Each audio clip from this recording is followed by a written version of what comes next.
Hi guys, Brittany King here from Elise 10 Designs. Today we are making a silk bridal sash. Mine is quite long. I've used about 4 meters and it will have a center seam, but you can definitely cut one piece that's double the width, or you can cut 2 of each like I've done here.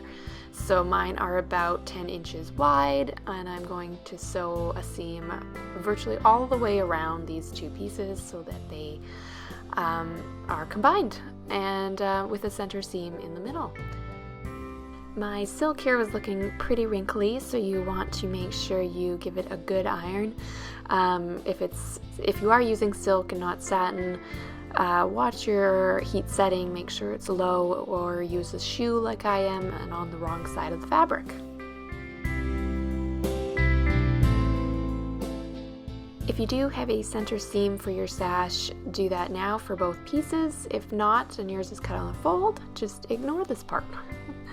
And I'm also trimming the seam and ironing them nice and flat, so you should have 2 sets of sash pieces that you are going to put right sides together and sew along the edges. Use one of those sash pieces to test out the length of your sash. Wrap it around how it's going to look in the end. Mine was actually too long, so I've trimmed it a little bit, and now we're ready to sew those edges.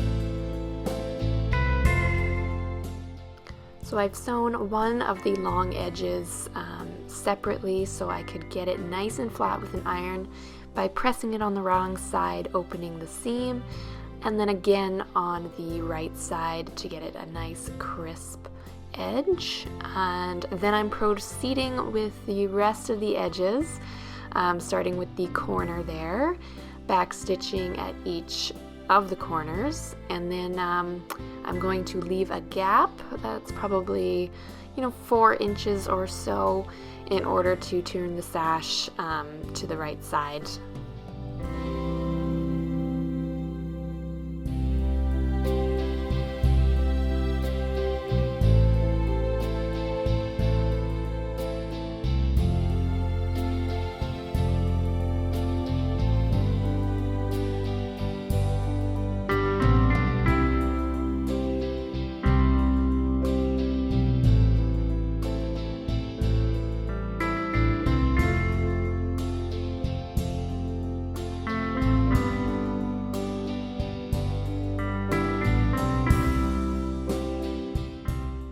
Next, you want to trim that excess fabric from the corners so they turn nice and easily and make a nice point.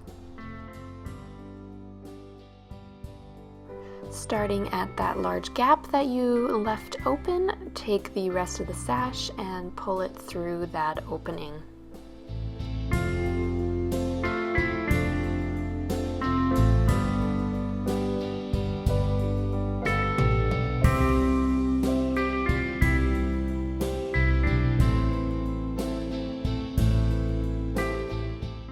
To get those corners nice and pointy, you kind of want to roll around the fabric, working through it just to get that nice and pointy, like right there.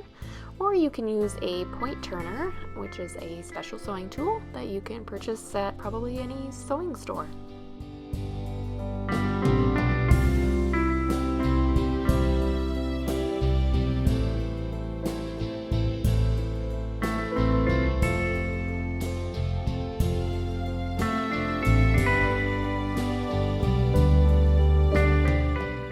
Now with the final edge, you want to do your best to get it nice and flat so that the edge isn't overlapping and you see one side more than the other. So try to open it as much as you can without getting any creases, and just go over the entire sash nice and thoroughly.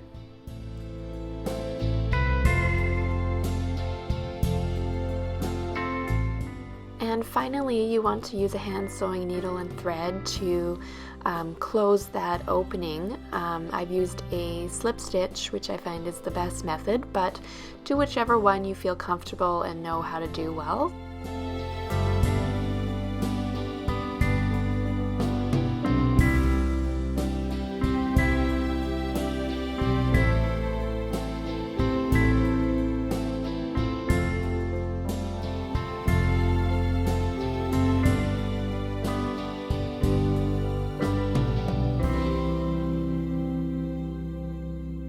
Here are the final completed shots of the sash on the 1930s inspired gown from the movie Atonement.